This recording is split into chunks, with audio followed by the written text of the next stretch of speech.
शं नो अपिवातयमनः। ओम शांति शांति शांति।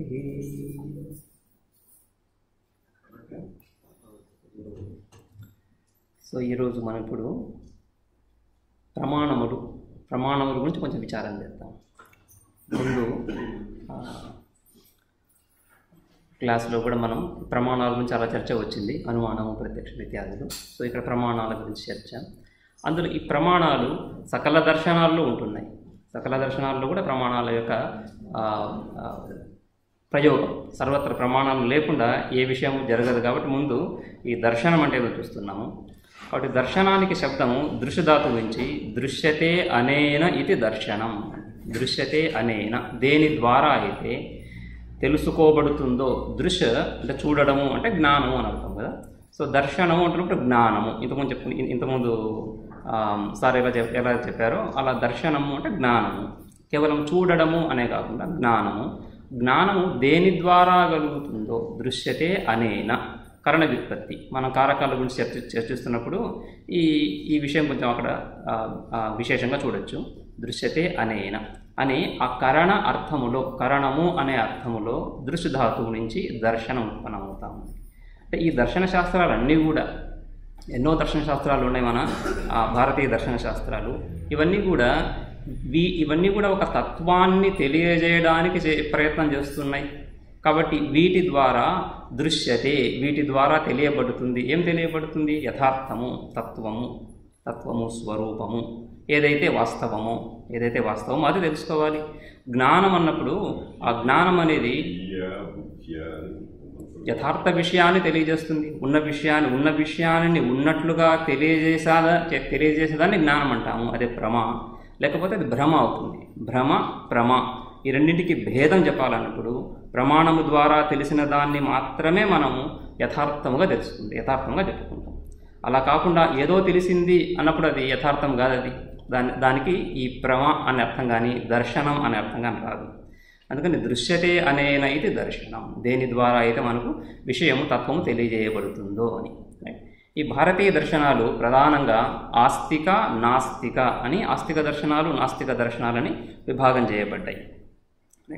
ఆ ఆస్తిక దర్శనాలలో ఈ న్యాయ వైశేషిక, సాంఖ్య యోగ, పూర్వ ఉత్తర మీమాంస, ఉత్తర మీమాంస, ఈ రెండు కూడా ఈ ఆరు కూడా ఒక మూడు జంటలుగా న్యాయ వైశేషికాల్లో చాలా సామ్యత ఉండడం చేత న్యాయ వైశేషికాలను కలిపి చెప్పుకుంటుంటారు.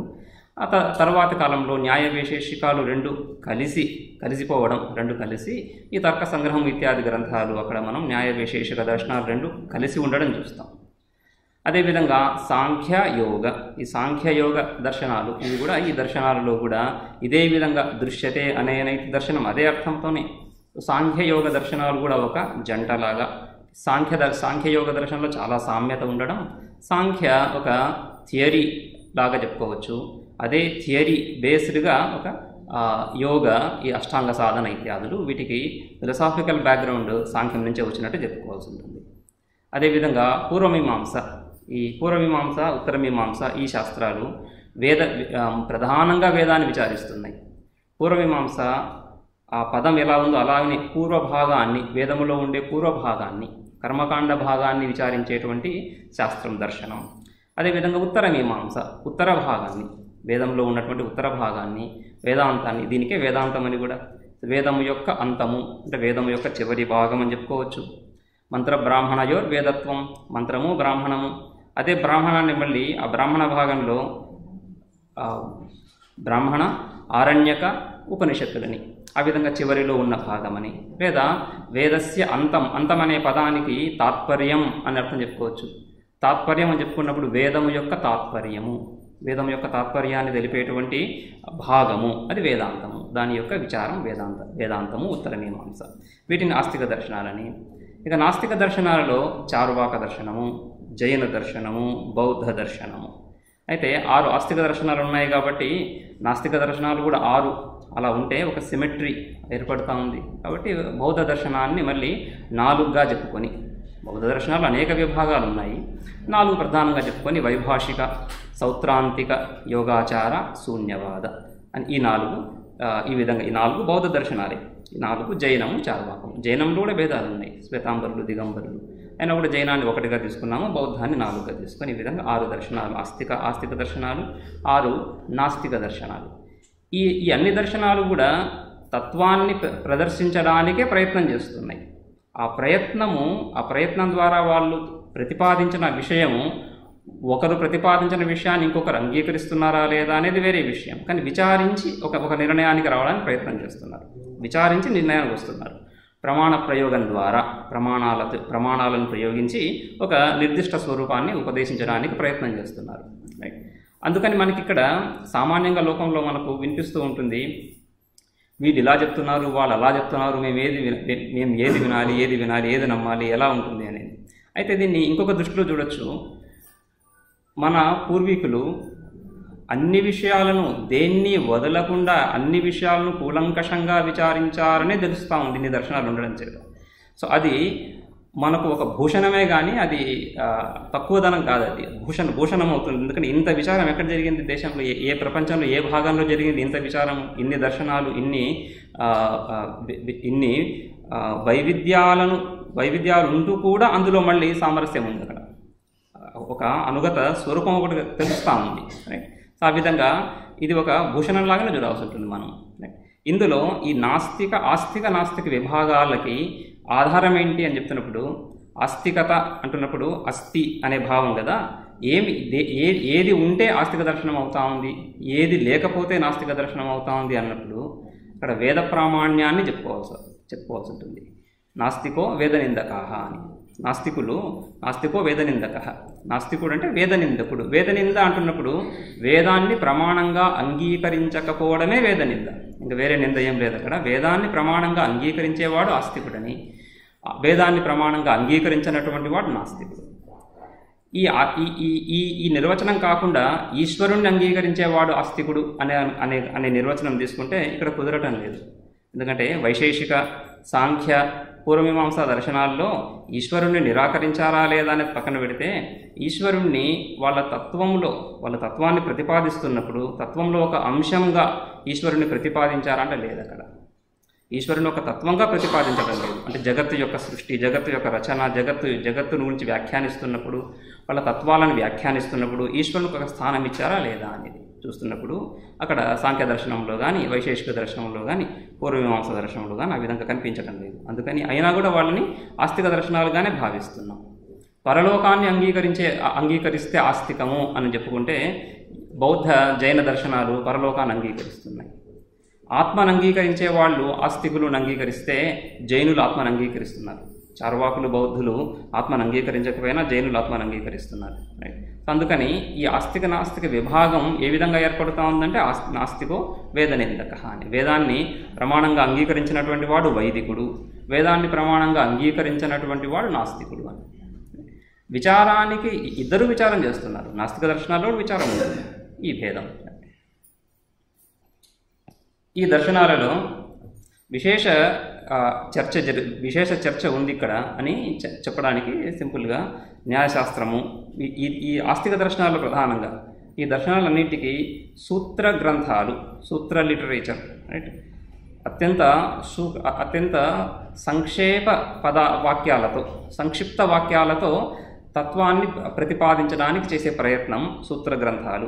ఆ విధంగా న్యాయశాస్త్రంలో కూడా సూత్ర గ్రంథాలు ఉన్నాయి. వాటిని గౌతమ మహర్షి రాశారు న్యాయసూత్రాలని.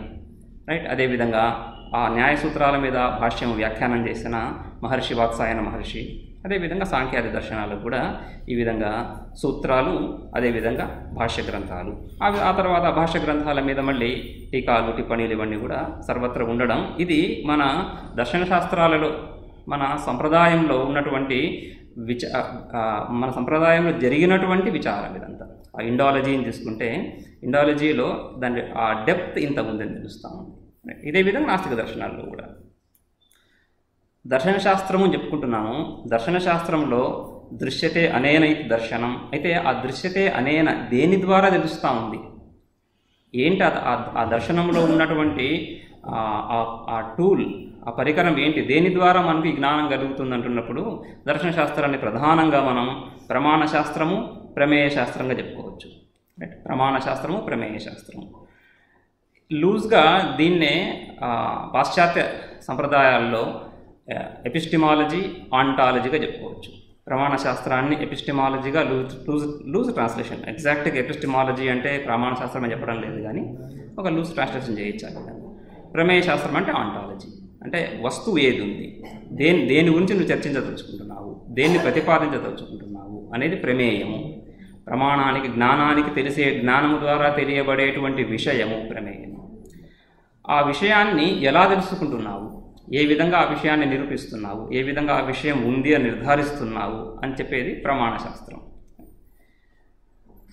ప్రధానంగా లక్షణ ప్రమాణాభ్యాం వస్తు సిద్ధి అని సామాన్యంగా అంగీకరించే వాక్యం. లక్షణ ప్రమాణాభ్యాం, ఏ వస్తువునైనా నిర్ధారించాలి అంటే లక్షణం ఉండాలి. ఈ వస్తువు ఇలా ఉంది, ఇదం ఇత్థం, ఈ వస్తువు ఇలా ఉంది, ఈ వస్తువు ఇలా ఉంది అని లక్షణం చెప్తున్నప్పుడు ఆ లక్షణం ద్వారా ఆ వస్తువుని మనం వ్యవహరించగలుగుతున్నాం. ఇది నీళ్లు, ఇది నిప్పు అని వ్యవహరించగలుగుతున్నాం ఆ లక్షణం తెలియడం ద్వారా. అదేవిధంగా వ్యావర్తనం, ఇది కాదు, ఇది నిప్పు కాదు, ఇది ఇంకొకటి అనేటువంటి ఆ భేదం, ఈ రెండు, వ్యవహారము, వ్యావర్తనము, ఈ రెండు కూడా లక్షణం ద్వారానే కలుగుతుంది. అయితే లక్షణం ద్వారా వ్యవహారం, వ్యావర్తనం కలిగినా కూడా అది యథార్థ వస్తువు, భ్రాంతి కాదు అనేటువంటి నిరూపణ ఎలా జరుగుతూ ఉంది? ప్రమాణం ద్వారా. ఆ విధంగా లక్షణము, ప్రమాణము ఈ రెండింటి ద్వారా వస్తువుని ఇదమిత్తంగా స్పష్టంగా నిర్ధారించగలిగేటువంటి శాస్త్రము అది ప్రమాణ శాస్త్రం. అదేవిధంగా ఆ ప్రమాణ శాస్త్రం దేనికి? ప్రమేయాన్ని నిర్ధారించడానికి. ఏది ప్రమేయము, ఏది కాదు అని. ఈ విధంగా ఈ 4 పదాలు చాలా ప్రసిద్ధంగా మనకు వినిపిస్తూ ఉంటాయి ఈ ప్రమాణ విచార సందర్భంలో. ప్రమాత, ప్రమాణము, ప్రమేయము, ప్రమితి లేదా ప్రమాత అంటే కర్త, ఆ జ్ఞానాన్ని పొందేటువంటి కర్త. ఎవరికైతే ఆ జ్ఞానం కలుగుతూ ఉందో, ఈ ప్రమాణ శాస్త్రాన్ని ఎవడైతే ఉపయోగిస్తున్నాడో, వినియోగిస్తున్నాడో వాడు ప్రమాత, కర్త. అదేవిధంగా దేని ద్వారా ఈ వ్యవహారం జరుగుతుందో, దేని ద్వారా ఈ జ్ఞానము కలుగుతూ ఉందో, దేని ద్వారా విషయ నిర్ధారణ జరుగుతూ ఉందో ఆ సాధనం, దాన్ని ప్రమాణము అంటున్నాం, కరణము. సో ప్రమాణము అనే పదం కూడా కరణ వ్యుత్పత్తి ద్వారానే ఉత్పన్నమవుతా ఉంది. అదేవిధంగా ప్రమేయము, ఈ ప్రమాణము ద్వారా తెలియబడేటువంటి విషయం ఏదైతే ఉందో అది ప్రమేయము, వస్తువు. ఏ స్వరూపాన్ని అయితే నిర్ధారించదలుచుకుంటున్నామో అది ప్రమేయము. అదే ప్రమేయ శాస్త్రంలో చెప్పుకుంటున్నాము. అదేవిధంగా ఈ వ్యవహారం ద్వారా కలిగేటువంటి ఆ జ్ఞానాన్ని ప్రమితి లేదా ప్రమా, ఇక్కడ భావార్థంలో వస్తుంది. ఆ ధాతువు యొక్క ఉపసర్గ మా ధాతువు భావార్థంలోనే తీసుకొని ప్రమితి, తిన్ ప్రత్యయం తీసుకున్నా లేదా భావార్థం చెప్పుకున్నప్పుడు తిన్ ప్రత్యయం భావార్థంలోనే వస్తూ ఉంది. సో ప్రమితి, ప్రమా అని. రైట్. సో ఆ విధంగా ప్రమాత, ప్రమాణ, ప్రమేయ, ప్రమితి అని విభాగాలు. ఈ ప్రమితి అంటున్నప్పుడు ఇది కూడా ప్రమితి జ్ఞానమే అని చెప్పుకుంటాం. సో ఈ ముఖ్యంగా ఈ న్యాయ దర్శనంలో జ్ఞాన విభాగాలను చక్కగా చూపిస్తున్నారు. తర్క సంగ్రహం ఆ గ్రంథం చూసినప్పుడు జ్ఞానంలో మనం ఏదైతే జ్ఞానం అంటున్నామో, జ్ఞానంలో 2 ప్రధాన విభాగాలు: అనుభవము, స్మృతి. అనుభవము మనం ఏదైతే సాక్షాత్తుగా వర్తమాన కాలంలో ఉన్నటువంటి వస్తువును ఏదైతే తెలుసుకుంటున్నామో, అంటే ఆ జ్ఞానానికి కలిగేటువంటి జ్ఞానానికి విషయము వర్తమాన కాలంలో ఇక్కడ ఉండాలి. ఉన్నప్పుడు ఆ కలిగే జ్ఞానాన్ని మనం అనుభవము అంటున్నాం. రైట్. సో ఆ అనుభవం ఒకటి. తర్వాత స్మృతి, ఆ వస్తువు ఇప్పుడు లేనప్పటికీ కూడా ఆ వస్తువు యొక్క జ్ఞానం మనకు మళ్ళీ బుద్ధిలో మెదులుతూ ఉంది. సో వస్తువు సన్నిహితంగా లేకుండా, వస్తువు మన కళ్ళ ముందు మన దగ్గర లేనప్పటికీ కూడా ఆ వస్తువు యొక్క భావన ఏదైతే సంస్కారాల ద్వారా కలుగుతూ ఉందో, పూర్వానుభవం, ముందు అనుభవం కలిగింది, ఆ అనుభవం ద్వారా సంస్కారాలు ఉత్పన్నమవుతున్నాయి.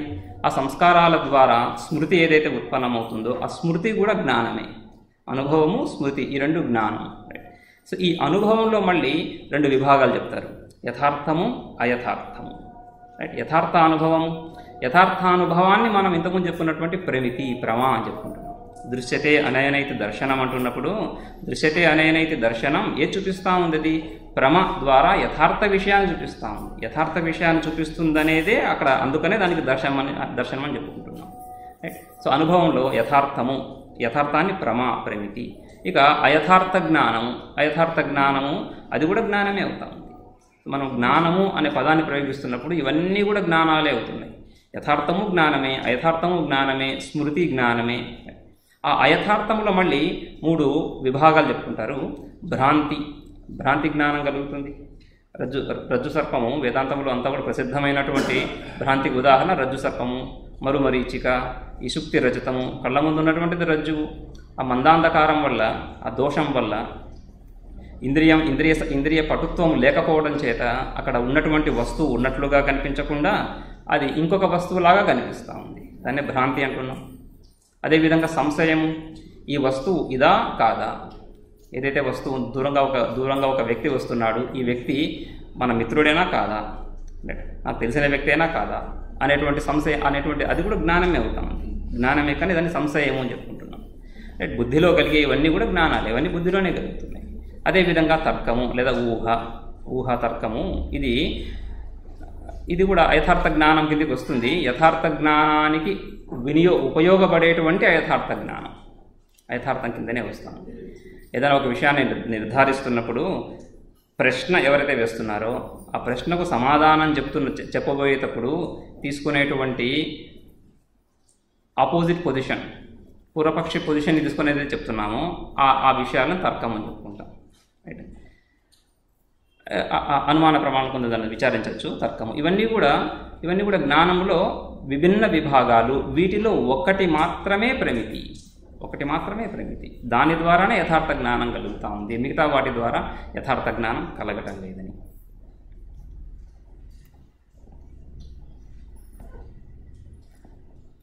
ఆ విధంగా ప్రమితి చెప్పుకున్నాం. ప్రమితి అనేది జ్ఞానంలో ఒక విభాగంగా.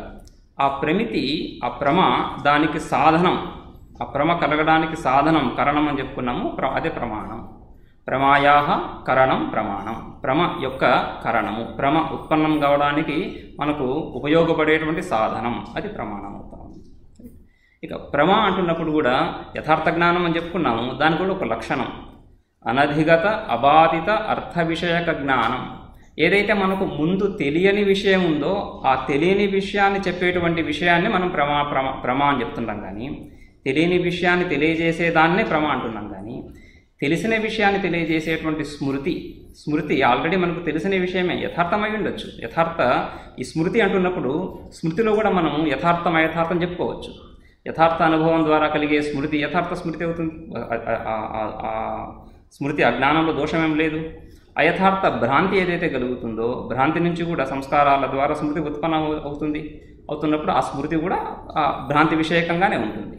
అయితే అధిగత విషయాన్ని, అంటే మనకు తెలిసిన విషయాన్నే స్మృతి మళ్ళీ తెలియజేస్తూ ఉంది, గుర్తు తీసుకొస్తూ ఉంది. కాబట్టి దాన్ని ప్రమాణంగా తీసుకోము. స్మృతి ప్రమ కాదు. రైట్. అందుకనే జ్ఞానంలో అనుభవము స్మృతిని విభాగం చేసి ఆ అనుభవంలో యథార్థ అనుభవం వస్తూ ఉంది. కానీ స్మృతిని యథార్థంగా తీసుకోవడం తీసుకోవాల్సిన అవసరం లేదు. ఎందుకంటే ఆ విషయం ఆల్రెడీ మనకు వేరే విధంగా తెలుస్తూ ఉంది. అనధిగత అంటే ఈ ప్రమాణాలు ఏదైతే మనం చర్చిస్తామో ఈ ప్రమాణాలలో ఒక ప్రమాణం ద్వారా తెలిసిన విషయాన్ని, ఒక ప్రమాణం ద్వారా తెలిసినప్పుడు ఆ విషయాన్ని తెలుసుకోవడానికి ఇంకొక ప్రమాణాన్ని వినియోగించాల్సిన అవసరం లేదు అక్కడ. ఒకవేళ వినియోగిస్తే దాన్ని దృఢీకరించడానికి వినియోగిస్తే తర్కంలోకి వెళ్తూ ఉంటుంది, యుక్తిలోకి వెళ్తూ ఉంది. యుక్తిని ప్రమాణంగా తీసుకోము. యుక్తి ప్రమాణ అనుగ్రాహకం అని చెప్పుకుంటాం. యుక్తి అనేది ఏదైతే ఉందో ప్రమాణము ఒక విషయాన్ని నిర్ధారించి చెప్పిన తర్వాత ఆ విషయంలో బుద్ధి స్థిరం అవ్వడానికి, బుద్ధిలో ఉండే సంశయాలు దూరం అవ్వడానికి యుక్తి ఉపయోగపడుతూ ఉంది. సో యుక్తి సంశయాలను నివృత్తి చేసేటువంటి సాధనమే కానీ విషయాన్ని తెలియజేసేటువంటి సాధనం కాదు. కాబట్టి అది ప్రమాణం కిందికి ప్రమాణంలో తీసుకోరు యుక్తిని. అయితే యుక్తికి అవకాశం ఉందా లేదా అంటే ఖచ్చితంగా యుక్తికి అవకాశం ఉంది. కానీ ఆ ప్రమాణాన్ని అనుసరించి వెళ్తాము. అందుకని శృతి మతస్తర్కోనుసంధీయతాం. శృతి మతస్తర్క, శృతి అనుకూల తర్కాన్ని, శృతి ఒక విషయాన్ని నిర్ధారించిన తర్వాత శృతి ప్రమాణం ఏ విషయాన్ని అయితే నిర్ధారించిందో ఆ నిర్ధారిత విషయాన్ని ఆ బుద్ధిలో స్పష్టంగా చేసుకోవడానికి, అవగతం చేసుకోవడానికి సంశయాలు బాధకాలు, ఆ బాధకాలైన సంశయాలను తొలగించేది యుక్తి. కాబట్టి యుక్తికి అవకాశం ఉంటుంది, కానీ అది ప్రమాణానికి లోబడి ఉంటుంది. అందుకని అనధిగత. అదేవిధంగా అబాధిత అని చెప్పడం చేత అయథార్థ అనుభవం ఏదైతే ఉందో అది ప్రమ కాకుండా పోతా ఉంది. అయథార్థ అనుభవం ద్వారా కలిగిన జ్ఞానం అది జ్ఞానమే. రజ్జువు ఉంది, అక్కడ రజ్జువులో సర్పం చూస్తున్నాము, సర్పజ్ఞానం కలుగుతూ ఉంది. సర్పం జ్ఞానం కాకపోవడం ఏంటి? సర్పం జ్ఞానమే. కానీ ఇంకా కొంచెం పరికించి చూసినప్పుడు అది తొలగిపోయి నాయం సర్ప కింతు రజ్జురేవ అనేటువంటి జ్ఞానం కలుగుతూ ఉంది కదా. కాబట్టి బాధించబడుతూ ఉంది. ఆ విధంగా ఏదైతే ఏ వస్తువు అయితే బాధించబడుతుందో దానికి సంబంధించినటువంటి జ్ఞానము భ్రమ కాదు, అది భ్రమ అవుతుంది. అందుకని అనధిగత అబాధిత అర్థ విషయక జ్ఞానం, అటువంటి అనధిగతము అబాధితమైనటువంటి విషయం యొక్క జ్ఞానము లేదా అర్థ అని చెప్తున్నప్పుడు ప్రయోజనవత్ అని చెప్పుకోవచ్చు. ప్రమాణం ద్వారా కించిత్ ప్రయోజనం కలిగినటువంటి జ్ఞానమే కలుగుతూ ఉంది కదా. ప్రాయ ఈ దర్శన శాస్త్రాలలో ఈ 6 ప్రమాణాలు చర్చించబడుతూ ఉంటాయి. రైట్. ప్రత్యక్ష ప్రమాణము. రైట్. ఈ ప్రత్యక్ష అనే శబ్దము ప్రమాణము అనే అర్థంలో కూడా ప్రయోగిస్తారు, ప్రమా అనే అర్థంలో కూడా. సో ప్రత్యక్ష ప్రమాణము, ప్రత్యక్ష ప్రత్యక్ష విషయము మూడింటి కూడా ప్రత్యక్ష శబ్దమే. కాబట్టి ఆ వ్యుత్పత్తి ద్వారానే ప్రమాణం అంటున్నప్పుడు కరణ వ్యుత్పత్తి ద్వారా తీసుకోవాల్సి ఉంటుంది. రైట్. ప్రమా అంటున్నప్పుడు భావ వ్యుత్పత్తి ద్వారా తీసుకోవాల్సి ఉంటుంది. అదేవిధంగా ప్రత్యక్ష విషయము అంటున్నప్పుడు కర్మ వ్యుత్పత్తి ద్వారా తీసుకోవాల్సి ఉంటుంది. ఒకే శబ్దమే, ప్రత్యక్షం అనే శబ్దమే, ప్రమాణము అదే, ప్రమకు కూడా అదే శబ్దమే వాడుతున్నారు. అనుమానము తర్వాత అనుమితి. అనుమానం అనేది ప్రమాణం, అనుమాన ప్రమాణం. ఆ ప్రమాణం ద్వారా కలిగే జ్ఞానాన్ని అనుమితి. అదేవిధంగా ఉపమానం ప్రమాణం, ఉపమితి అర్థాపత్తి, ఇక్కడ కూడా ఒకే పదం వస్తూ ఉంది. అనుపలబ్ధి. శబ్దము ప్రమాణము, శబ్దం మనం మాట్లాడుతున్నాం, శబ్దం వాక్యం, అందులో నుంచి కలిగేటువంటి జ్ఞానం శాబ్దం ప్రమాయ కరణం ప్రమాణం అంటున్నప్పుడు అది సామాన్య లక్షణమైంది. అదే లక్షణం అన్నిటికీ వర్తించాలి. ప్రత్యక్ష జ్ఞానస్య కరణం ప్రత్యక్ష ప్రమాణం, అనుమితేహే కరణం అనుమానం. ఆ విధంగా ప్రత్యక్షానికి కారణమవుతా ఉంది ప్రత్యక్షము, అనుమితికి కారణమవుతా ఉంది అనుమానము, ఉపమితికి కారణమవుతుంది ఉపమానం. ఆ విధంగా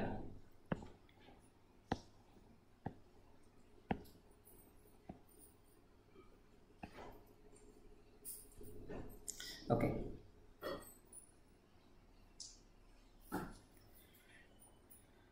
ప్రత్యక్షం అంటున్నప్పుడు మనం కళ్ళతో ఇవన్నీ చూస్తూ ఈ వస్తువులను చూస్తున్నాము. రైట్. ఈ కళ్ళు ఇవి ఈ విషయాలన్నింటి యొక్క రూపజ్ఞానానికి ఈ రూపాలు ఏవైతే కనిపిస్తున్నాయో, రూపమే కాకుండా ఇంకా చాలా విషయాలు తెలుస్తాయి, సంఖ్య ఇత్యాదులు ఏవేవైతే కళ్ళతో మనకు తెలుస్తున్నాయో వాటన్నిటికీ కన్ను ఏమవుతుంది, కరణం అవుతా ఉంది. సరే. రైట్. సో ఆ విధంగా ప్రత్యక్ష జ్ఞాన కరణం. ప్రత్యక్షం ఎవరు? ఇంద్రియాల్లో మనస్సును కూడా తీసుకొని ఇంద్రియాలు మనస్సు ద్వారా సుఖము దుఃఖము ఈ జ్ఞానాలన్నీ కలుగుతున్నాయి. కళ్ళు చెవులు వీటి ద్వారా కూడా జ్ఞానాలు కలుగుతున్నాయి. ఇవన్నీ కూడా ప్రత్యక్ష జ్ఞాన కరణాలయ్యి. రైట్. దీనికి ఒక లక్షణం చెప్పారు. ఇంద్రియార్థ సన్నికర్షజన్యం జ్ఞానం ప్రత్యక్షం. ఇంద్రియాలు తర్వాత ఈ విషయాలకు ఇంద్రియానికి సంబంధం కలిగితేనే జ్ఞానం కలుగుతుంది, సంబంధం కలగకుండా జ్ఞానం కలగదు. కళ్ళు మన ముందు ఉన్నటువంటి రూపాన్ని మాత్రమే చూడగలుగుతున్నాయి, వెనక ఉన్న రూపాన్ని చూడలేదు. ఆ విధంగా ఇంద్రియాలకి విషయాలకి సంబంధం సన్నికర్ష ఏర్పడాలి. ఆ సంబంధం 2 రకాలుగా ఏర్పడవచ్చు. విషయము ఇంద్రియం దగ్గరికి రావచ్చు, లేదా ఇంద్రియం విషయం దగ్గరికి వెళ్ళచ్చు. 2 రకాలుగా సంబంధం ఏర్పడాలి, సంబంధం ఏర్పడాలి. ఇంద్రియానికి విషయానికి సంబంధం ఏర్పడాలి. ఇంద్రియం అటు వెళ్ళని, లేదా విషయం ఇటు రాని. చక్షురింద్రియము ఎక్కడైతే విషయం ఉందో విషయ దేశం వైపు వెళుతుంది అని. చక్షురింద్రియం దర్శన శక్తి విషయ దేశం వైపు వెళ్ళి ఆ సంబంధాన్ని పొంది రూపాది జ్ఞానాన్ని పొందుతాము. శబ్దం చెప్పుకుంటున్నప్పుడు శబ్దము శ్రోత్రేంద్రియాన్ని చేరుతా ఉంది. శ్రోత్రేంద్రియం ఇక్కడే ఉంటూ శబ్దము శ్రోత్రేంద్రియాన్ని చేరి శబ్ద జ్ఞానం కలుగుతుంది అని నైయాయికులు. లేదు, శ్రోత్రేంద్రియమే శబ్ద దిశలో పయనించి శబ్ద జ్ఞానాన్ని పొందుతుంది అని వేదాంత పరిభాషలో ఆ విధంగా వర్ణించారు. ఆ విధంగా ఈ 2 ఇంద్రియాలు చక్షురింద్రియము శ్రోత్రేంద్రియము విషయం వైపు వెళ్ళి విషయ సంపర్కం కలుగుతూ ఉంది. మిగిలిన ఇంద్రియాలు తమ స్థానాల్లో ఉంటూ కేవల ఆ విషయాలు మాత్రమే ఇంద్రియాల దగ్గరికి వస్తున్నాయి. రసనేంద్రియము అంటే జిహ్వాగ్రవర్తి, మన నాలుకలో ఉన్నటువంటి రసనేంద్రియము బయటికి వెళ్ళదు. ఆ వస్తువే, ఆ పదార్థమే రసనేంద్రియాన్ని పొందాల్సి ఉంటుంది. అదేవిధంగా ఘ్రాణేంద్రియము, అదేవిధంగా త్వగేంద్రియం కూడా. అయితే ఇక్కడ ఇది న్యాయ పరిభాష. వేదాంతంలో ప్రత్యక్ష జ్ఞానం అంటున్నప్పుడు ప్రత్యక్ష జ్ఞానంలో ప్రత్యక్షత్వం ఏది ఉండగా దాన్ని నువ్వు ప్రత్యక్షం అంటున్నావు, ఏది ఉంటే ఆ జ్ఞానంలో ఏ అంశం ఉంటున్నప్పుడు దాన్ని ప్రత్యక్షం అంటున్నావు అని చెప్తున్నప్పుడు నైయాయికులు ఏమంటారు? ఇంద్రియాల ద్వారా ఉత్పన్నమైనది ఏదైనా ప్రత్యక్షం అంటాము. వేదాంతులు ఆ విధంగా చెప్పకుండా ఇంద్రియాల నుంచి ఏదైతే ఉత్పన్నమవుతుందో దాన్ని మాత్రమే ప్రత్యక్షమని అంగీకరించడం కుదరదు. ప్రమాత్రి ప్రమాణ విషయ చైతన్య అభేదం ఎక్కడైతే ఉందో అది ప్రత్యక్షం అవుతుంది. ప్రమాత, ఇంతకుముందు మనం ప్రమాత పదం చూసాము. ప్రమాత అంటున్నప్పుడు ప్రమాత అంతఃకరణం ఏదైతే ఉందో అంతఃకరణ అవచ్ఛిన్న చైతన్యం, సర్వవ్యాపక చైతన్యం ఆ అంతఃకరణంలో ప్రతిబింబిస్తూ ఉంది. సకల ప్రాణుల్లో అంతఃకరణలో ప్రతిబింబిస్తూ ఉంది. ఆ ప్రతిబింబించేటువంటి చైతన్యం అక్కడ ఆ అంతఃకరణ అవచ్ఛిన్న చైతన్యం, అంతఃకరణంతో కలిసినటువంటి ప్రతిబింబించినటువంటి చైతన్యాన్ని ప్రమాత, ఆ ప్రమాత చైతన్యము. అదేవిధంగా ప్రమాణం అంటున్నప్పుడు ఇంద్రియాలను ప్రమాణంగా తీసుకోవడం ఒక పద్ధతి, లేదా ఇంద్రియ సహకృత అంతఃకరణ వృత్తులు ఏవైతే ఉన్నాయో, ఇంద్రియ సహకృత అంతఃకరణ వృత్తులు ఉన్నాయి, ఆ అంతఃకరణ వృత్తి అవచ్ఛిన్న చైతన్యం, ఆ అంతఃకరణ వృత్తులలో కూడా సర్వవ్యాపక పరమాత్మ చైతన్యము, ఆ చైతన్యము ఈ అంతఃకరణము సత్వగుణోపేతం అవ్వడం చేత, అంతఃకరణం మనం పంచీకరణ ప్రక్రియ చూసినప్పుడు ఈ అంతఃకరణం ఎలా ఉత్పన్నమవుతా ఉంది? సకల తన్మాత్రల యొక్క సాత్విక అంశంతో ఉత్పన్నమవుతా ఉంది. సాత్విక అంశంతో ఉత్పన్నమవుతా ఉంది కాబట్టి అంతఃకరణం స్వయం అందులో రజోగుణ తమోగుణ సంస్కారాలు ఉంటాయి. సాత్విక రాజస తామస సంస్కారాలు వేరు. ఆ సంస్కారాలు అంతఃకరణంలో ఉండని, వాటి ద్వారా ప్రవృత్తి ధార్మిక అధార్మిక ప్రవృత్తులు కలుగుతూ ఉంటాయి. కానీ అంతఃకరణం స్వాభావికంగా మౌలికంగా అంతఃకరణం ఏంటి? అంతఃకరణం సాత్వికం, సత్వగుణోపేతం. అది సత్వగుణ కార్యం కాబట్టి ఈ చైతన్యం యొక్క ప్రతిబింబాన్నది పొందగలుగుతుంది, చైతన్యం యొక్క ప్రతిబింబాన్ని పొందగలుగుతూ ఉంది. అదేవిధంగా అంతఃకరణ వృత్తి కూడా ఈ చైతన్యం యొక్క ప్రతిబింబాన్ని పొందగలుగుతూ ఉంది. సో ఈ విధంగా ప్రమాత అంటున్నప్పుడు అంతఃకరణ అవచ్ఛిన్న చైతన్యం, ప్రమాణ చైతన్యము, అంతఃకరణ వృత్తి అవచ్ఛిన్న చైతన్యము. అదేవిధంగా విషయం ఎక్కడైతే ఉందో ఆ విషయ దేశానికి అంతఃకరణ వృత్తి విషయ దేశానికి వెళితే ఏమవుతుంది? విషయావచ్ఛిన్న చైతన్యము, అంతఃకరణ వృత్తి అవచ్ఛిన్న చైతన్యం ఒకటే.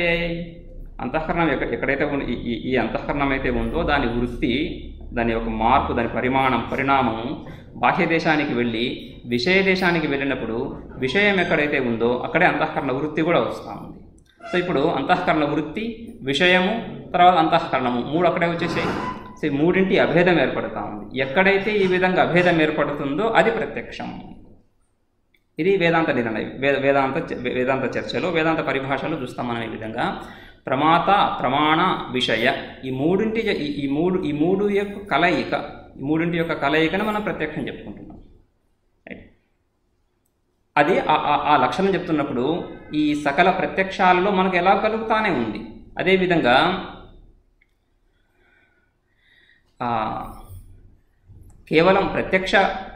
కేవలం ఇంద్రియాల ద్వారా కలిగే జ్ఞానమే కాకుండా వాక్యము ద్వారా, తత్వమసి ఇత్యాది వాక్యాల ద్వారా కలిగే జ్ఞానాన్ని ప్రత్యక్షం అంటారా, పరోక్షం అంటారా?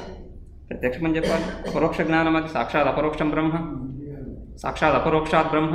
సో సాక్షాత్ అపరోక్షంగా ప్రత్యక్షంగా కలగాలి కాబట్టి అక్కడ ఇంద్రియాప సన్నికర్షజన్యం జ్ఞానం అనేటువంటి లక్షణం కుదరదు. కానీ ఆ జ్ఞానాన్ని మనం పరోక్షంగా అంగీకరించాం. అది పరోక్ష జ్ఞానం అయితే మోక్షహేతుగానే కాలేదు, అపరోక్ష జ్ఞానం అయితేనే మోక్షహేతు అవుతుంది. అపరోక్ష జ్ఞానం అవ్వాలంటే ఈ లక్షణం కుదరదు. అక్కడ ఈ లక్షణం ఫెయిల్ అవుతూ ఉంది. ఒక లక్షణము లక్ష్యములో వెళ్ళకపోతే దాన్ని లక్షణంలో ఉండే దోషంగా చెప్పుకుంటాము, అవ్యాప్తి దోషం, రైట్? అందుకని ఇంకొక లక్షణం చెప్పుకుంటున్నాం ఇక్కడ, ప్రమాత్రి ప్రమాణ విషయ చైతన్య అభేదం. ఈ మూడు చైతన్యాలు అభిన్నంగా ఉండడం ప్రత్యక్షత్వం. ఎక్కడైతే అభిన్నంగా ఉంటున్నాయో అక్కడ ప్రత్యక్షత్వం ఏర్పడుతూ ఉంది అని.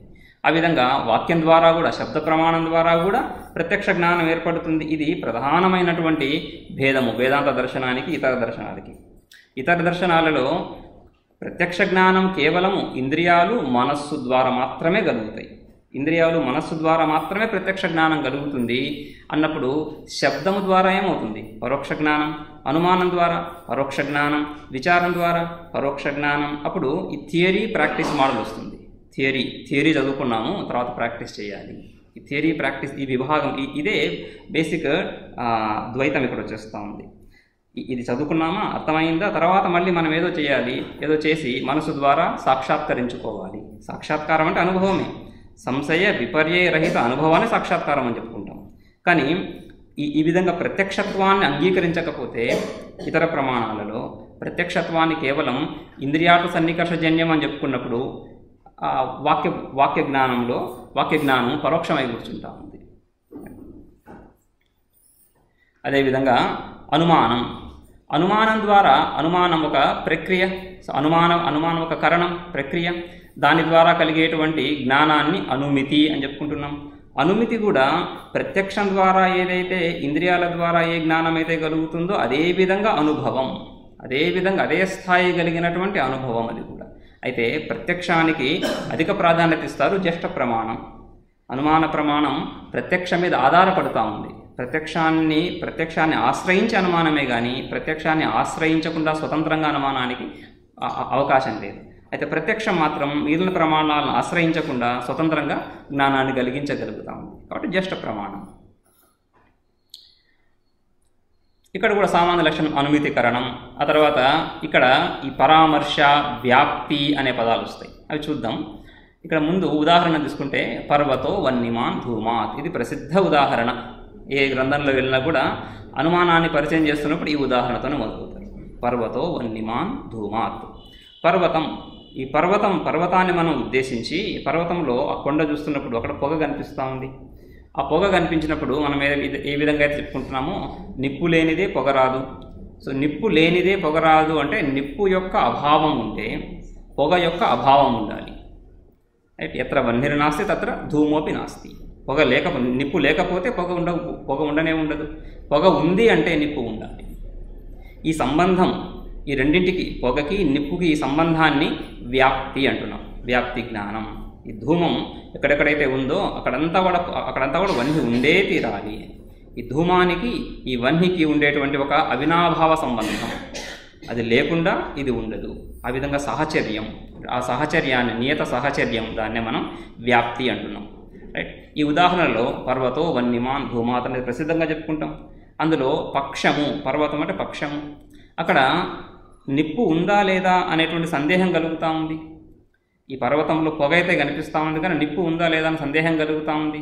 ఆ విధంగా సందేహానికి ఆస్పదమైనటువంటి విషయం ఏదైతే ఉందో దాన్నే పక్షము అంటున్నాం. పక్షంలో కించి సందేహం ఉంటుంది. ఎక్కడైనా సరే ఏదైనా సందేహం ఉంటున్నప్పుడు ఆ విషయం పక్షమే కూర్చుంటా ఉంది.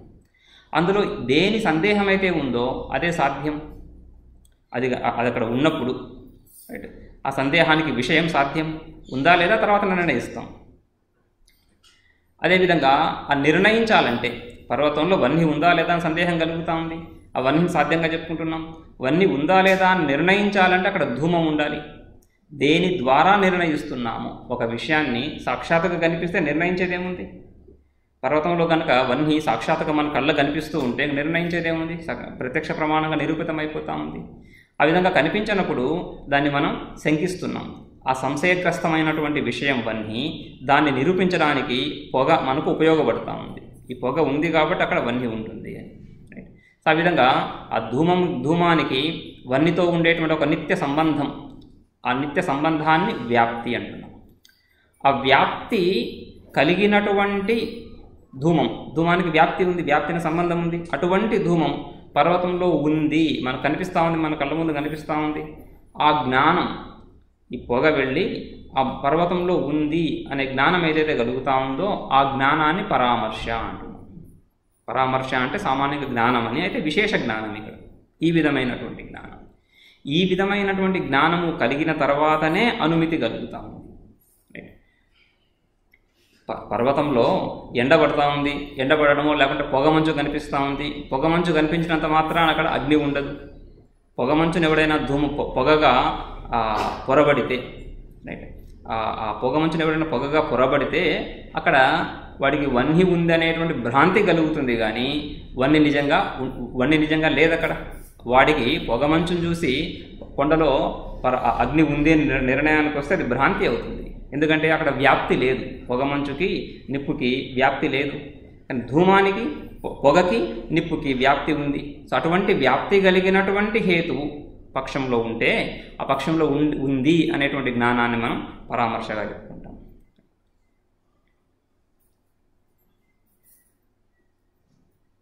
అదేవిధంగా ఉపమానం అనే ప్రమాణాన్ని కూడా అంగీకరిస్తారు. పోలిక, ఒక వస్తువును పోలి ఇంకొక వస్తువు ఉన్నప్పుడు, ఒక వస్తువుని పోలి ఇంకొక వస్తువు, గో ఈ ఆవు, తర్వాత గవయము అని ఇంకొక పశువు, ఈ అడవి ఆవు, అడవి ఎద్దు.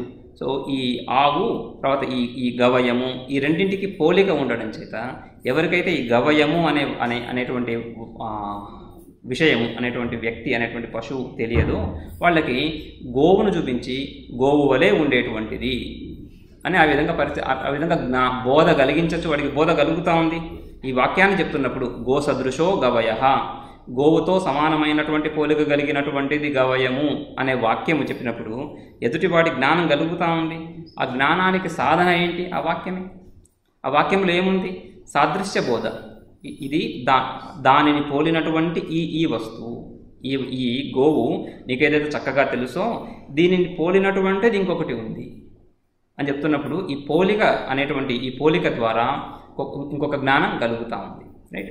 సో ఆ విధంగా ఉపమితి, ఆ పోలిక ద్వారా కలిగినటువంటి జ్ఞానాన్ని ఉపమితి అని చెప్పుకుంటున్నాం. కొత్త వస్తువు, కొత్త విషయం తెలిసింది, అనధిగత విషయం తెలిసింది. ఆ అనధిగత విషయాన్ని తెలిపేటువంటి జ్ఞానాన్ని మనం ఇక్కడ ఉపమితి అని చెప్పుకుంటున్నాం. ఇక్కడ దీన్ని సంజ్ఞా సంగీ సంబంధ జ్ఞానం అంటే గవయము అనే పేరు, ఆ పేరు విన్నాం కానీ వస్తువు ఏంటో తెలియదు. గవయము అనే పేరు దేన్ని సూచిస్తూ ఉంది, గవయం అనే పేరు దేన్ని సూచిస్తూ ఉంది తెలియదు. ఆ జ్ఞానాన్ని కలిగించడం, ఈ గవయము అనేటువంటి పేరు ఈ ఫలానా వస్తువుని తెలుపుతూ ఉంది అనేటువంటి జ్ఞానాన్ని మనం ఉపమితిగా చెప్పుకోవచ్చు. ఇది నైయాయికులు చెప్పేటువంటి పరిభాష. ఈ పదము యొక్క అర్థము ఈ ఫలానా వస్తువు, ఏ వస్తువు అయితే ఈ విధంగా ఉంటుందో, ఇంకా వస్తువుని చూడలేదు. రైట్. సో అటువంటి జ్ఞానాన్ని ఉపమితి అంటున్నాం. అయితే మీమాంసకులు సాదృశ్య జ్ఞానాన్ని ఉపమితి అంటారు. సాదృశ్య జ్ఞానాన్ని అంటే ఈ గోవు గవయము ఈ రెండు ఒకటిని పోలి ఇంకొకటి ఉన్నాయి. గోవుని పోలి గవయం ఉంది. సో గోవు యొక్క పోలిక గవయం దాంట్లో ఉండాలి, ఆ గవయం యొక్క పోలిక గోవులో ఉండాలి. మనకు గుర్రం తెలుసు, అట ఈ ఉత్తరాఖండ్ ఏరియాలకు వెళ్తే కచ్చర్లు అంటారు, కచ్చర్ మ్యూల్ అని ఉంటుంది. ఆ కచ్చర్ ఎలా ఉంటుంది? ఇక్కడ గుర్రం లాగానే ఉంటుంది అని అంటున్నప్పుడు ఒక జ్ఞానం కలుగుతూ ఉంది.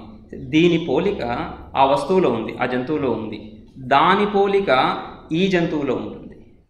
ఈ సాదృశ్యము ఈ జంతువులో ఉండేటువంటి ఈ వస్తువులో ఉన్నటువంటి ఆ వస్తువు యొక్క సాదృశ్యం, తెలియని వస్తువు యొక్క సాదృశ్యం తెలిసిన వస్తువులో ఏదైతే ఉందో అది కారణమవుతాం.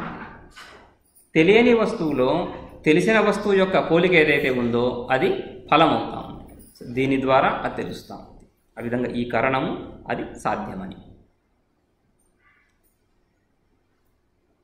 అదేవిధంగా అర్థాపత్తి ప్రమాణం, ఈ అర్థాపత్తి ప్రమాణము తర్వాత అనుపలబ్ధి ప్రమాణం, ఈ రెండు ప్రమాణాలు,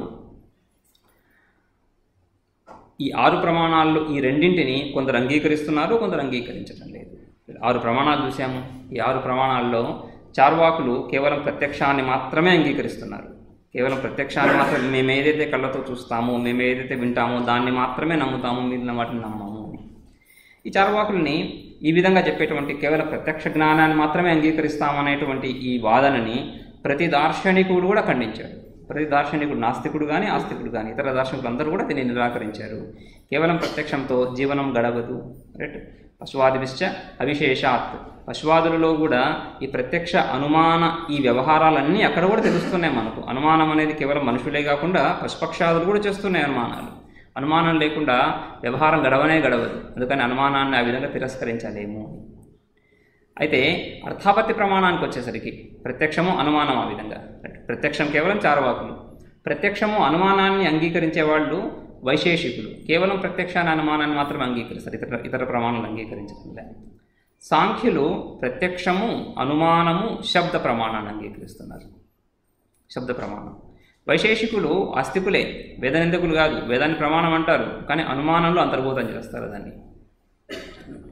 అదేవిధంగా నైయాయికులు 4 ప్రమాణాలు అంగీకరించారు: ప్రత్యక్షము, అనుమానము, శబ్దము, ఉపమానం కూడా. దీనికి తర్వాత వేదాంతులు, మీమాంసకులు ఈ అర్థాపత్తి, అనుపలబ్ధి అనే ప్రమాణాలను అంగీకరిస్తున్నారు. అర్థాపత్తిని ప్రాయ అనుమానంలోనే, నైయాయికులైతే అర్థాపత్తిని అనుమానంలోనే అంతర్భావం చేసేస్తారు. అనుమాన ప్రమాణం ఏదైతే ఉందో దాంట్లోనే ఈ అర్థాపత్తి కలిసిపోతుంది అని. ఏంటో అర్థాపత్తి అంటే, అర్థాపత్తికి ఉదాహరణ తీసుకుంటే, దేవదత్త పీనః స దివాన భుంక్తే అని 2 వాక్యాలు తీసుకుంటే, ఈ దేవదత్తుడు బలిష్ఠుడు, బాగా దృఢంగా బలంగా ఉన్నాడు, కానీ పగటిపూట తినడు. సో పగటిపూట తినట్లేదనేది స్పష్టంగా తెలుస్తాం, మనం చూస్తున్న వాడు తినట్లేదు, కానీ బలిష్టంగా ఉన్నాడు తెలుస్తూ ఉంది. ఈ 2 కూడా జ్ఞానాలే, ఈ 2 కూడా యథార్థంగా మనకు తెలుస్తూ ఉన్నాయి. తెలుస్తూ ఉన్న ఈ 2 వాక్యాలు తీసుకుంటున్నప్పుడు ఒక అసంబద్ధత ఏర్పడతా ఉంది. 2 తినకుండా బలిష్టంగా ఎలా ఉంటాడు? 1 రోజు, 2 రోజులు, 4 రోజులు, నెల రోజులు తినకుండా బలిష్టంగా ఎలా ఉంటాడు? కాబట్టి ఇది అసంబద్ధంగా తెలుస్తూ ఉంది. కానీ 2 మనకు స్పష్టంగా జ్ఞానాలుగానే, 2 ప్రమాణాలుగానే, 2 యథార్థంగా తెలుస్తున్నాయి, మనమే చూస్తున్నాం. అటువంటప్పుడు ఈ 2కి అనుసంధానం చేసేటువంటి ఇంకొక విషయాన్ని మనం కల్పించాల్సి వస్తూ ఉంది. అక్కడ ఏం కల్పించాలి? రాత్రిపూట భోంచేస్తున్నాడు, పగటిపూట తినట్లేదు కానీ రాత్రిపూట తింటున్నాడు, కాబట్టి బలంగా ఉన్నాడు అనేటువంటిది మన బుద్ధి కలుగుతూ ఉంది. పెద్ద విషయమేం కాదు, అది స్పష్టంగా మన బుద్ధికి వచ్చేస్తుంది. అయితే ఆ జ్ఞానం ఎక్కడి నుంచి వచ్చింది? నీకు తెలిసిన విషయాలు 2. దేవదత్తుడు బలంగా ఉన్నాడు, దేవదత్తుడు తినట్లేదు. ఈ 2 వాక్యాల నుంచి ఈ జ్ఞానం మాత్రమే కలుగుతూ ఉంది. ఈ కొత్త జ్ఞానం, రాత్రి వాడు తింటున్నాడు అనే జ్ఞానం ఎక్కడి నుంచి వచ్చింది నీకు అంటున్నప్పుడు దానికి ఈ అర్థాపత్తి ప్రమాణం. ఆ రాత్రి భోజనం అనే దాన్ని అంగీకరించకపోతే ఈ 2 కుదరటం లేదు, ఈ 2 పొసగటం లేదు. 2 జ్ఞానాలు మన బుద్ధిలోకి ఏవైతే వచ్చాయో ఈ 2 పొసగటం లేదు, 2 సఖ్యంగా ఉండలేకపోతున్నాయి. అందుకని ఇంకో దాన్ని కల్పించాల్సి వస్తూ ఉంది. ఆ కల్పించడాన్ని అర్థాపత్తి ప్రమాణం అని, రైట్. అందుకని ఈ 2 ద్వారా ఈ 2 విషయాలు ఏవైతే తెలుస్తున్నాయో ఈ 2 ఆసరాగా చేసుకొని ఇంకొక 3వ దాన్ని మనం తెలుసుకోవడానికి ప్రయత్నం చేస్తున్నాం. ఆ 3వ దాన్ని తెలుసుకోవడానికి ఒక సాధన ఉండాలి. ఈ 2 జ్ఞానాలు ఏవైతే కలిగాయో వాక్యాల ద్వారానో దర్శనం ద్వారానో జ్ఞానం ప్రత్యక్షంగా తెలుస్తూ ఉన్నాయి. ఆ 3వది ఎలా తెలిసింది? దానికి కూడా కారణం ఉండాలి, అది అర్థాపత్తి ప్రమాణం. అందుకని ఇక్కడ ఉపపాద్య జ్ఞానం, ఉపపాదక జ్ఞానం అని చెప్పుకుంటారు. ఉపపాద్య జ్ఞానం, రైట్. సో ఏది లేకుండా, రైట్, ఏది లేకుండా ఏది సంభవం కాదో, రాత్రి భోజనం లేకుండా వాడు బలంగా ఉండడం అనేది సంభవం కానే కాదు. ఆ బలిష్టంగా ఉండడం ఏదైతే ఉందో అది ఉపపాద్యం. దాన్ని నిరూపిస్తున్నది ఎవరు? రాత్రి భోజనం. సో ఆ విధంగా రాత్రి భోజనం అనేది ఉపపాద్యం అవుతా ఉంది, వాడు బలిష్టంగా ఉండడం అనేది ఉపపాదకం అవుతా ఉంది. ఒకదాని ద్వారా ఇంకొకటి తెలుసుకుంటున్నాం. అందుకనే ఇది చూడడానికి కూడా అనుమానాన్ని పోలినట్లే కనిపిస్తుంది, అనుమానానికి దగ్గరగా ఉంటా ఉంది. కాబట్టి అనుమానంలో అంతర్భావం చేస్తున్నారు నైయాయికులు. అయితే ఆ అనుమాన లక్షణం సక్రమంగా కుదరదు దీంట్లో, అది మనం తర్వాత విచారం చేయొచ్చు. అనుమాన లక్షణం సక్రమంగా కుదరదు దీంట్లో, కాబట్టి దీని అర్థాపత్తిగా వేరే ప్రమాణంగా మీమాంసకులు అంగీకరిస్తున్నారు. పూర్వమీమాంసకులు, ఉత్తర మీమాంసకులు ఇద్దరు కూడా దీన్ని వేరే ప్రమాణంగానే స్వీకరిస్తారు. అదేవిధంగా అనుపలబ్ధి ప్రమాణం. అనుపలబ్ధి ప్రమాణము అభావం అనే పదార్థం ఒకటి కల్పించారు. అభావం, ఈ వస్తువు ఉంది, ఈ వస్తువు లేదు, ఈ వస్తువు లేదు అంటున్నప్పుడు వస్తువు ఉంటే మనం ప్రత్యక్ష జ్ఞానం చెప్పుకున్నప్పుడు ఇంద్రియార్థ సన్నికర్షజన్యం జ్ఞానం ప్రత్యక్షం అని చెప్పుకున్నాం. ఇంద్రియానికి విషయానికి సంబంధం కలగాలి. లేని వస్తువుతో ఇంద్రియానికి సంబంధం ఎలా కలుగుతుంది?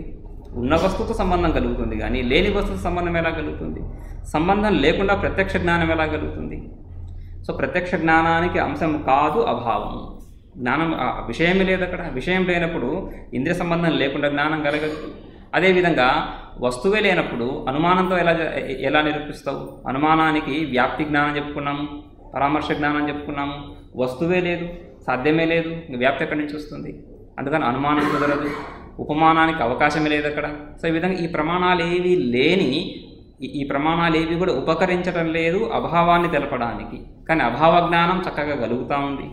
ఈ వస్తువు లేదు, ఆ వస్తువు లేదు అని వింటూనే ఉన్నాం, మనకు తెలుస్తూనే ఉంది. దానికి ప్రమాణంగా అనుపలబ్ధి అని చెప్పుకుంటున్నారు. అనుపలబ్ధి అంటే జ్ఞానము కలగటం లేదు కాబట్టి విషయం లేదు. ఈ రూమ్లో ఇక్కడ ఒక కుండ ఉండింటే కుండ జ్ఞానం మనకు కలిగిండేది, కానీ కుండ జ్ఞానం కలగటం లేదు. కుండ జ్ఞానం కలగటం లేదు కాబట్టి ఘట జ్ఞానం కలగటం లేదు కాబట్టి ఘటం లేదు. అది కూడా ఒక కైండ్ ఆఫ్ ఇన్ఫరెన్స్ లాగా అనిపిస్తుంది, కానీ ఇది అనుపలబ్ధి ప్రమాణంగా. సో ఈ విధంగా అనుపలబ్ధి ప్రమాణము అభావ పదార్థాన్ని తెలియజేయాలి. ఎటువంటి అభావం అయినా సరే, ఏ అభావమైనా సరే యోగ్య జ్ఞానాభావం అంటే ఆ వస్తువు ఇక్కడ ఉంటే, ఆ ఘటం అనేది కనుక ఈ గదిలో ఉంటే చక్కగా గది వెలుగుతూ ఉంది, రైట్, చీకటి లేదు ఇక్కడ కనుక ఉంటే ఘట జ్ఞానం నాకు కలిగే ఉండేది. కానీ ఘట జ్ఞానం కలగటం లేదు కాబట్టి జ్ఞానాభావేన విషయాభావ, జ్ఞానం కలగలేదు కాబట్టి అక్కడ వస్తువు లేదు, అభావ జ్ఞానం. జ్ఞానాభావేన అభావ జ్ఞానం, అభావస్య జ్ఞానం. జ్ఞానాభావం వేరు, అభావ జ్ఞానం వేరు. జ్ఞానాభావం అనేది అభావ పదార్థం, జ్ఞానం కలగలేదు. అభావ జ్ఞానం అనేది భావ పదార్థం, అభావం యొక్క జ్ఞానం. జ్ఞానం యొక్క అభావం చేత అభావం యొక్క జ్ఞానం కలుగుతాం. అదేవిధంగా శబ్ద ప్రమాణం. శబ్ద ప్రమాణంలో శబ్దము ప్రమాణం అవుతుంది. శాబ్దం ప్రమితి శాబ్దం శబ్ద ప్రమాణం చేత కలిగిన జ్ఞానాన్ని శాబ్దం అని చెప్పుకుంటాం. అయితే శబ్ద ప్రమాణం ఏంటిది? ఆప్తవాక్యం శబ్ద. ఆప్తవాక్యం, ఆప్తోచ్చరితత్వే సతి వాక్యత్వం. ఆప్తుడి ద్వారా పలకబడినటువంటి వాక్యము, అది ఆప్తవాక్యం, అదే శబ్ద ప్రమాణం అంటాం. అయితే ఎవరు ఆప్తుడు? ఆప్తుడు అంటున్నప్పుడు యథార్థ వక్త. యథార్థాన్ని చెప్పేటువంటి వాడు ఆప్తుడు. యథార్థాన్ని చెప్పడం అంటే విన్నది విన్నట్లుగా, చూచింది చూచినట్లుగా చెప్పడం అని మామూలుగా సామాన్యంగా లోకంలో ఆ విధంగా చెప్పుకుంటాం. విన్నది విన్నట్లుగా, చూచినట్లుగా అని. కానీ ఇక్కడ ఆప్తః అంటున్నప్పుడు విన్నది విన్నట్లుగా, చూచింది చూచినట్లుగా చెప్పేవాడు కాదు. వాడు విన్నది తప్ప ఉండొచ్చు, చూసింది భ్రాంతి అయి ఉండొచ్చు. కాబట్టి విన్నది విన్నట్లుగా చెప్పేవాడు కాదు, విన్నదాన్ని చూసిన దాన్ని విచారించి దాన్ని నిర్ణయించి నిర్ధారించి చెప్పేటువంటి వాడు. అంటే వాడు చెప్పేటువంటి విషయము ఎప్పుడు కూడా నమ్మదగినదై ఉంది. కేవలం ఉన్నది ఉన్నట్టుగా చెప్తున్నటువంటి వాడు కాదు, ఉన్నది ఉందా లేదా అని విచారించి ఆ విచారిత విషయాన్ని చెప్పేటువంటి వాడిని ఆప్తః అంటున్నాం. యథార్థవక్త. యథార్థం వస్తువుకు సంబంధించింది, యథార్థమైనటువంటి వస్తువు గురించి మాట్లాడేటువంటి వాడు యథార్థవక్త అని. అది లౌకిక వాక్యాలు చెప్పుకుంటున్నప్పుడు. రైట్. ఈ వాక్యం మళ్ళీ లౌకికము వైదికము అని రెండు రకాలుగా. వైదిక వాక్యం వేదంలో ఉన్నటువంటి శబ్దరాశి, వేదమంతా శబ్దరాశి అక్కడ వాక్యాలు ఉంటున్నాయి. ఆ వైదిక వాక్యాలన్నీ కూడా ప్రమాణాలు అవుతున్నాయి. లౌకిక వాక్యాలలో ఆప్తవాక్యాలు మాత్రమే ప్రమాణం అవుతాయి. లౌకిక వాక్యాలు, లౌకికం అంటే లోకే భవైతి లౌకిక, లోకంలో వ్యవహారంలో ఏదైతే మనకు ఎవరైతే ఏదైతే చెప్తున్నారో అందులో ఏ వాక్యాలు ప్రమాణం ఉన్నప్పుడు యథార్థవక్త ఆప్తవాక్యాలు.